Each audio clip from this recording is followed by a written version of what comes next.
하나님께서 이사야 선지자를 통해서 위로의 메시지를 전하셨습니다. 너희 노역의 때가 끝났다. 포로 생활이 끝났다. 돌아올 길을 준비하라. 이렇게 말씀하셨습니다.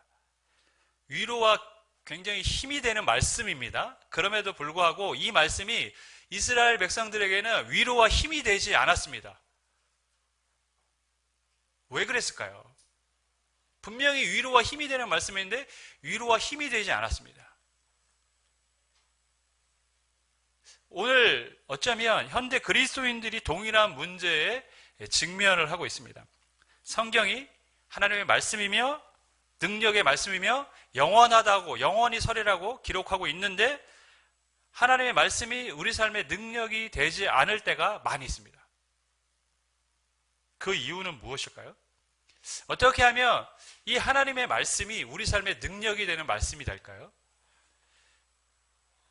오늘 이사야 40장에서 그 해답을 우리에게 주고 있습니다. 먼저는 하나님의 말씀이 우리 삶의 능력이 되기 위해서는 무엇보다도 말씀하신 그 하나님이 어떠한 분이신지를 바로 아는 것이 중요하다고 성경은 말씀합니다. 그래서 우리가 읽지는 않았지만 12절에서 26절까지의 내용이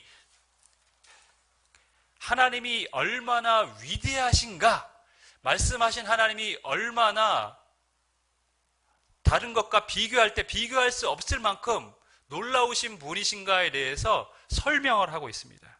그래서 하나님의 위대하심을 크게는 네 가지로 이제 비교를 하는데요. 첫 번째는 사람의 지식, 지혜로는 하나님의 지혜를 알 수 없다라는 것입니다.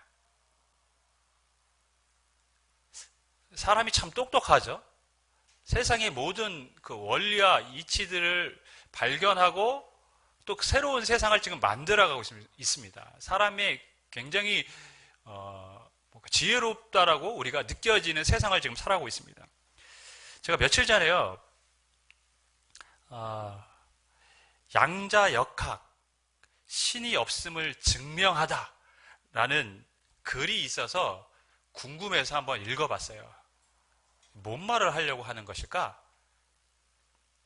양자역학이 신이 없다라는 걸 증명한다라고 합니다. 그래서 제가 읽어봤어요. 내용이 좀 복잡하고 어려워서 저도 좀 이해하기 어려운 부분이 있었지만 쉽게 얘기하면 이렇습니다. 이전의 사람들, 양자역학 이전의 사람들은 이제 고전역학이라고 하는데, 그 아인슈타인도 이제 고전역학에 속한 사람이죠. 이전의 사람들은 세상이, 우주가 질서정연하지 않습니까? 우리가 태양이 있고 지구가 태양의 주위를 돌고 다른 지구의 주위를 돌고 이렇게 질서정연한 세상이고, 또 그것으로 인하여 사람들은 이렇게 우주가 질서정연한 것은 하나님, 신이 만들었기 때문이라고 믿어왔다라는 것이죠. 그죠? 우리는 그렇게 믿고 있습니다. 그런데 양자역학 하는 사람들이 보니까 물질의 가장 작은 단위가 이제 원자라는 것인데요. 이 원자 안에는 핵과 전자가 있는데 몰라도 됩니다. 이 구조를 보니까 구조가 규칙적이지 않다라는 거예요. 굉장히 핵과 이 전자가 불규칙적으로 지금 이동하고 움직이고 있다는 것입니다. 그러니까 물질의 최소 단위인 이 원자가 불규칙적이라는 것은 하나님이 규칙적으로 세상을 만들었다는 것과는 다르다는 말이 된다는 것이죠. 그렇기 때문에 양자역학은 신이 없다는 것을 증명했다라고 이야기를 합니다. 어떤 사람들이 보면 그럴 수도 있겠다 이제 생각이 듭니다. 아인슈타인은 이제 양자역학을 믿지는 않았습니다. 받아들이지 않았어요. 말도 안 되는 이야기를 했습니다. 하지만 오늘날은 양자역학이 뭡니까? 물리학의 하나의 큰 주류입니다. 재미있는 것은 인간이 추구하는 이 과학이 굉장히 좋은 세상을 만들었지만 어떨 때 보면 정말 신뢰할 만한가에 대한 그러한 의심이 들 때가 있어요. 아인슈타인은 20세기에 인정하는 최고의 과학자인데 그 아인슈타인과 반대되는 또 다른 학설이 나왔고 그것이 이제는 주류가 됐습니다. 우주의 탄생 원리도 계속해서 확실히 변해갑니다. 여러분, 뭐가 맞는 거죠? 과연 진리는 무엇입니까?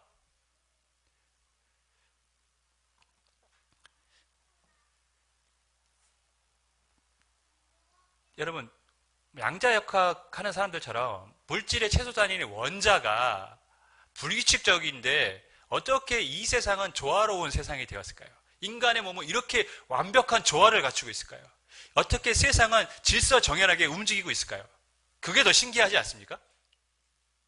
원자는 불규칙적인데 최소 단위의 원자는 불규칙적인데 그런 것들이 모인 어떠한 물체와 사물들은 굉장히 질서정연하게 지금 돌아가고 있습니다. 저는 그게 맞는지 틀리는지는 잘 모르겠어요. 양자역학이 맞는지 틀리는지 모르겠어요. 왜냐하면 제가 뭐 전문가도 아니고 그거에 대한 관심도 없기 때문에. 하지만 그것이 설령 맞다고 할지라도 저는 그것이 신의 존재를 부정하는 근거는 될 수 없다고 봅니다. 개인적으로는 오히려 하나님이 계심을 인정하는 거라고 저는 생각이 됩니다. 왜냐하면 여러분, 태초에 하나님이 세상을 창조할 때 어떤 세상이었습니까? 땅이 혼돈하고 공허했다고 했어요. 그 혼돈이라는 단어는 카오스입니다. 혼란한 상태입니다. 질서정연한 것이 아니라 불규칙한 상태입니다. 그 불규칙한 세상을 만드시고 그 다음에 질서를 주신 분이 하나님이에요. 그렇다면 양자역학이 말하는 사람들의 바라보는 이 세상과 일치하지 않습니까? 불규칙적인 원자에서 질서 있는 세상이 됐어요. 제가 생각하는 인간의 어리석음이 뭐냐면 인간이 가진 얕은 지식으로 하나님이 만드신 세상과 하나님의 존재를 자꾸 규명하려고 한다는 거예요. 다른 수십억 년 전에 지구와 충돌해가지고 그 조각들, 파편들이 모여서 되어졌다라고 이렇게 학자들은 얘기를 해요. 맞습니까? 진짜 믿거나 말거나의 이야기죠. 30몇억 년 전. 이해할 수 있습니까? 30몇억 년 전에 지금 살고 있는 이 땅에 바다의 수심의 깊이가 최대 얼마나 되는지 인간이 알 수 있습니까? 모릅니다. 저 깊은 바다 속에는 무엇이 사는지 알고 있습니까? 몰라요. 지금 우리가 살아가고 있는 이 세상의 바다 저 수심 깊이에 무엇이 있는지도 모르는 인간이 살아보지도 않았던 수십억 년 전의 세상을 규명할 수 있습니까? 정의할 수 있습니까?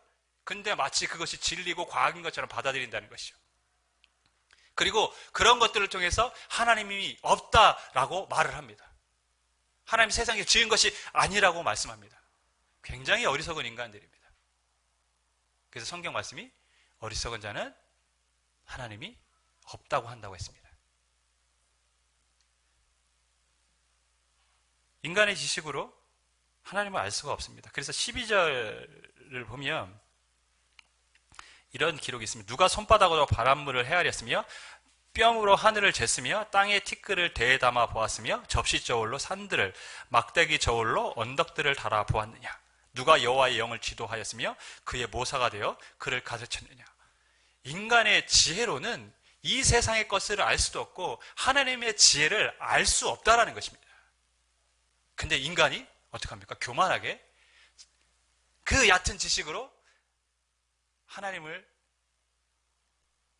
만든 세상을 부정하고 없다라고 말을 하고 있습니다.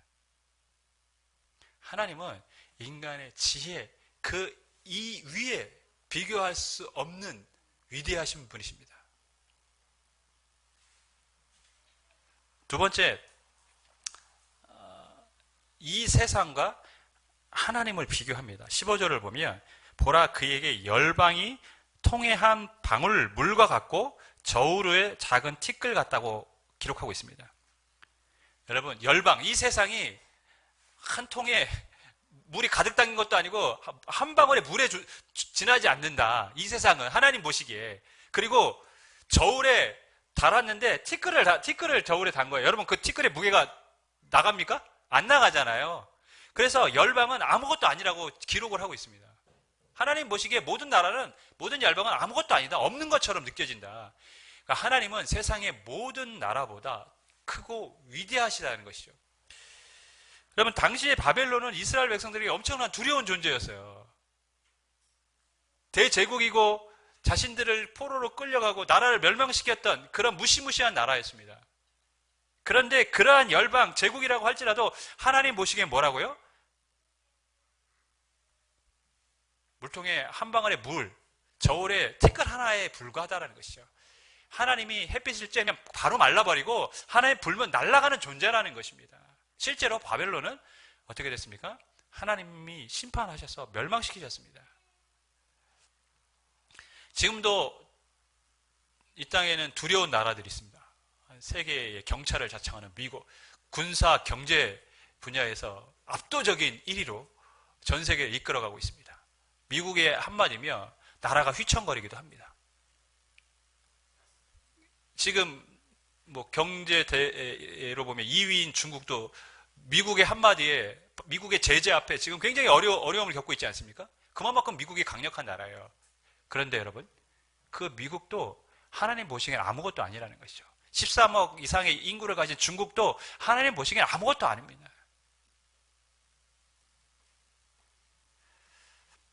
여러분, 이걸 우리 삶에 적용해 보면 어떨 때는 어떠한 문제들이 크게 다가와서 우리를 두려워하게 할 때가 있습니다.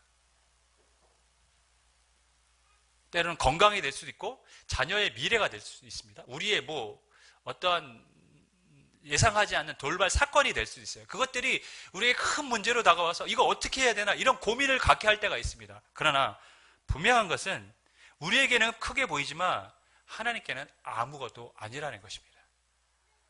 하나님 보시기에는 티끌보다 작게 여겨지는 일들입니다.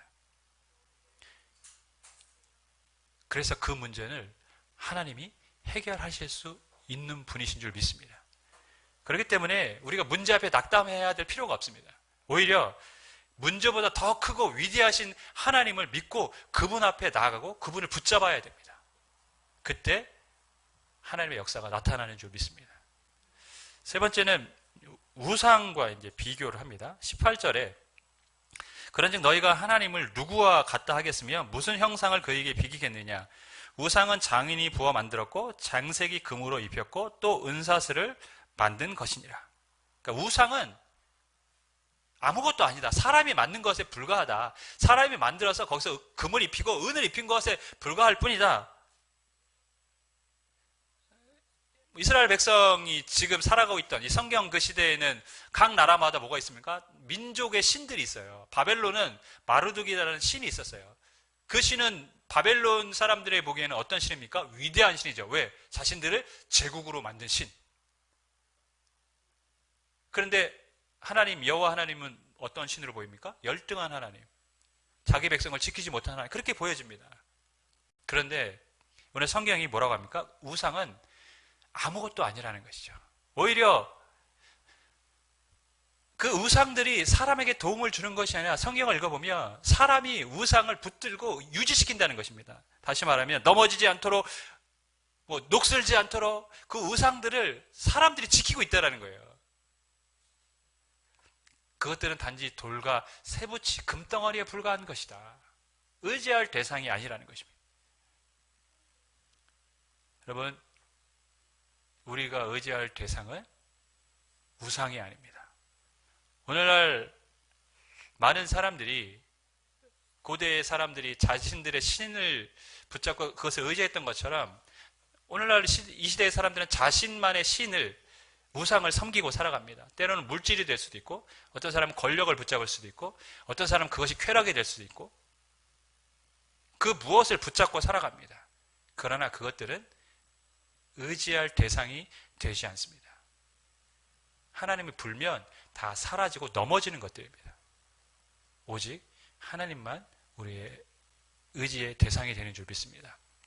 네 번째로 하나님이 사람과 이제 비교를 하세요.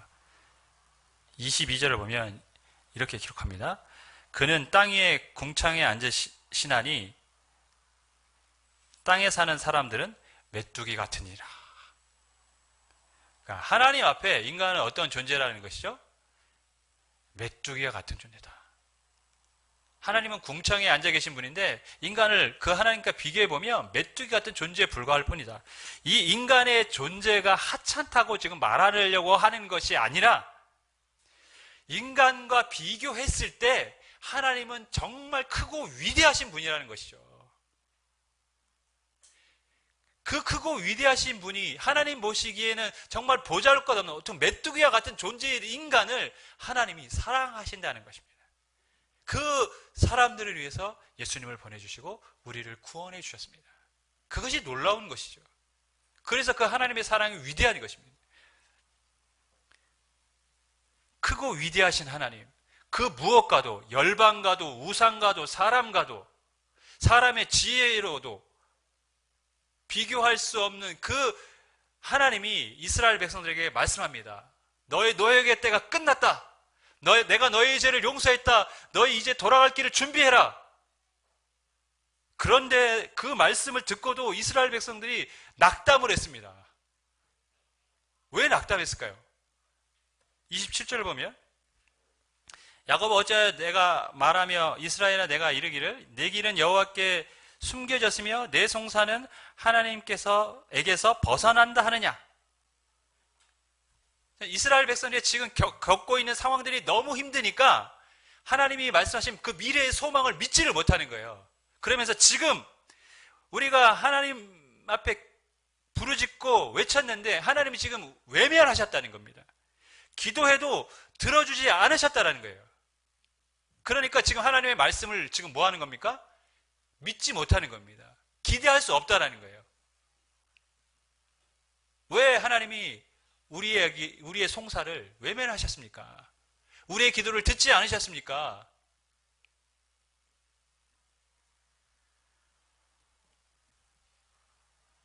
하나님을 향한 기대감이 사라졌습니다. 기대감이 사라지다 보니 기쁨도 없습니다. 더 나아가서 삶이 점점 지치고 힘들어집니다. 피곤한 인생이 되는 거예요. 언제 이 삶이 끝날까? 이 지긋지긋한 삶이 언제 끝날까? 그렇게 매일 살아가니 그 삶이 얼마나 피곤했겠습니까? 우리도 이와 비슷한 경험을 할 때가 많습니다. 기도했는데 응답이 되지 않아요. 마치 이스라엘 백성이 우리의 송사를 하나님께서 받아주시지 않았다고 생각하는 것처럼 우리의 기도를 나의 기도를 하나님이 들어주지 않는다고 그렇게 느껴질 때도 있습니다.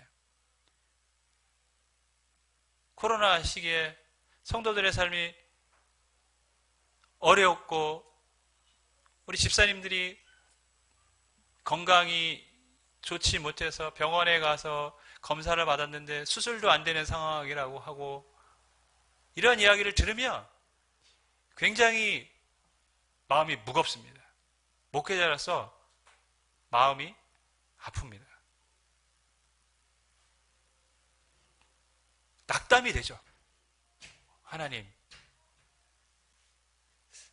어려운 상황에 있는 가정인데 왜 더 어렵게 하십니까? 왜 도와주시지 않습니까?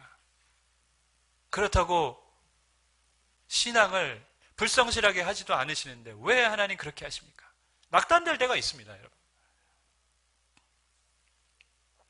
생활 중에서 가장 조심해야 될 것 중에 하나가 뭡니까? 기대감이 사라지는 겁니다. 하나님에 향한 기대감이 사라지면, 예배에 대한 기대감이 사라지면 신앙생활은 종교 의식 생활로 바뀌어버립니다.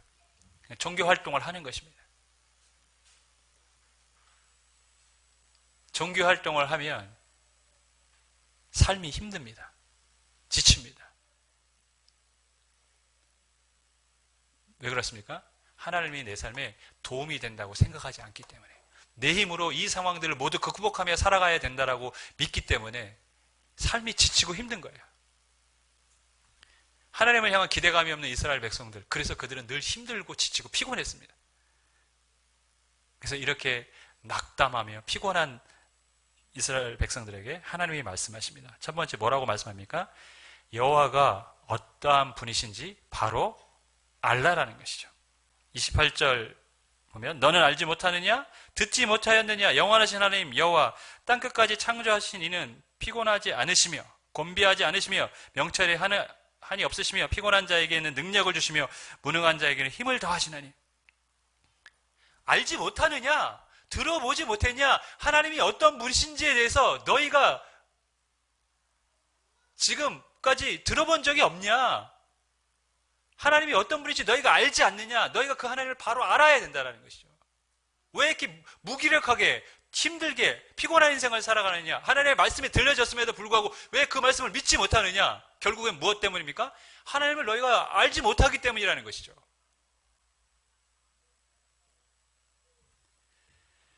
여러분, 사람의 말에는 힘이 있습니다. 그죠? 사람의 말에는 힘이 있어요. 어떤 사람의 말에는 용기가 되고 격려가 되게 되고, 또 반대로 어떤 사람의 말에는 굉장히 낙담과 절망을 주기도 합니다. 말에는 힘이 있습니다. 그런데 그 말의 힘은 누가 말하느냐에 따라 좌우가 됩니다. 달라집니다. 예를 들면 우리 회사가 앞으로 미래 사업에 몇 조를 투자할 것이다 라고 같은 말을 했는데, 기업의 총수가 한 말이랑 평사원이 한 말이랑 그 말에 힘이 같습니까? 평사원이 하면 뭐 그랬나 보다 하겠지만, 총수가 얘기하면 정말 그렇게 할 거라고 믿는 것이죠. 왜? 총수는 그런 힘이 있으니까요. 움직이면 가만히 두지 않겠어 라는 경고의 메시지를 들었는데, 그 말을 7살짜리 아이가 한 거랑 테러리스트가 한 말이랑 그 말이 주는 위협감의 크기가 같습니까? 아기가 한 말은 장난으로 여길 것입니다. 아이고 귀엽네. 근데 테러리스트가 말하면 어떡합니까? 그 말은 나를 위협하는 두려운 말이 되는 것이죠. 그러니까 말이라는 것은 누가 말을 했느냐에 따라서 그 힘의 크기가 달라집니다. 이스라엘 백성들이 포로 생활이 끝났고 돌아갈 길을 준비하라고 했지만, 여전히 그들이 그 말씀을 믿지 못하고 힘들고 무기력하고 피곤한 인생을 살아가는 이유는 무엇입니까? 그 말씀하시는 하나님에 대해서 제대로 알지 못하고 있기 때문입니다. 왜 알지 못하느냐, 하나님을.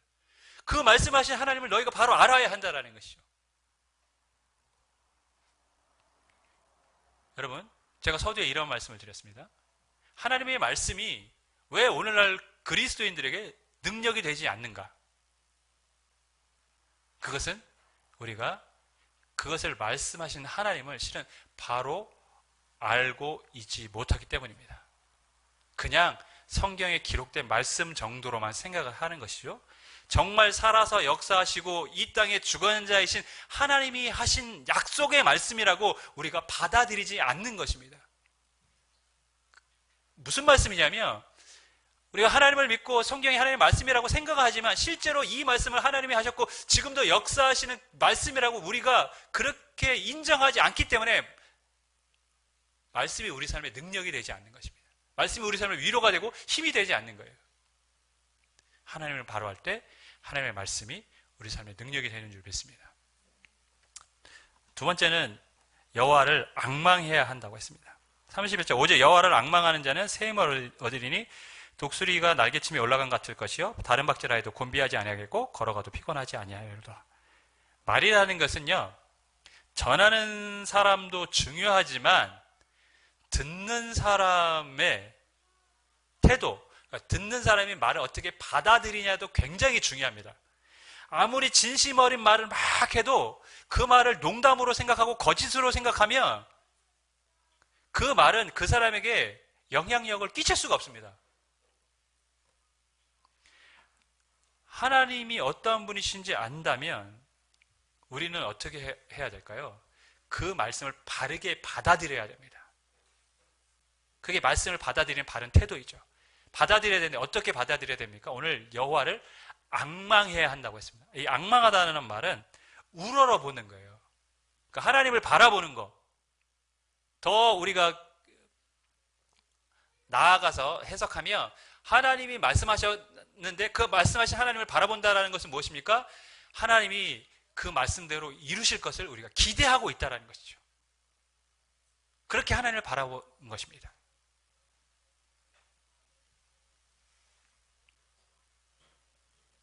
하나님의 말씀을 전하셨습니다. 그러면 우리가 해야 될 일은 그 말씀을 이루실 하나님을 기대하고 바라보는 것입니다. 그러면 그 말씀이 우리 삶의 능력이 됩니다. 아브라함은요, 사라가 경수가 끊어져서 아이를 낳을 수 없는 상황이지만 내 자손이 하늘의 별과 같이 많아질 거라는 그 말씀을 믿었어요. 왜? 하나님은 전능하시기 때문에. 그래서 그는 복의 근원이 됐습니다. 이스라엘 민족의 시조가 됐습니다. 다윗은 골리앗과 싸울 때 골리앗이 아무리 커도 하나님이 나를 이 전쟁에서 이기게 하실 거라는 것을 믿었어요. 세상의 기준으로 보면 싸움도 안 되는 싸움이었는데 다윗은 하나님을 바라봤고 하나님이 이기게 하실 것을 믿었어요. 그리고 그렇게 믿음대로 나아갔습니다. 그 결과 그는 하나님의 놀라운 능력을 그 블레셋 골리앗과의 싸움에서 경험하게 된 것입니다. 성도는 하나님을 바로 알고 하나님의 말씀을 받아들여야 됩니다. 하나님을 기대하며 이루실 하나님을 바라보면서 인내하면서 신앙생활을 해야 합니다. 그러면 때가 되면 하나님이 약속의 말씀을 이루실 때가 올 줄 믿습니다. 기도가 더디다고 생각되고 이스라엘 백성들이 그 말을 하지 않았습니까? 왜 우리의 송사가 받아들이지 않느냐? 그때의 상황만 보고 그때 힘든 그 일들 때문에 하나님이 말씀하셔도 받아들이지 않지만 결국 어땠습니까? 그들은 하나님의 말씀대로 돌아가게 됐습니다. 그들이 기도한 대로 결국에는 응답을 받은 것이죠. 하나님은 반드시 우리의 기도를 들으시고 응답하여 주시는 줄 믿습니다. 기다려야 합니다. 인내해야 됩니다. 하나님을 바라봐야 합니다. 말씀을 냈습니다. 성경은 하나님의 말씀입니다. 과거나 지금이나 동일하게 역사하시는 능력의 말씀입니다.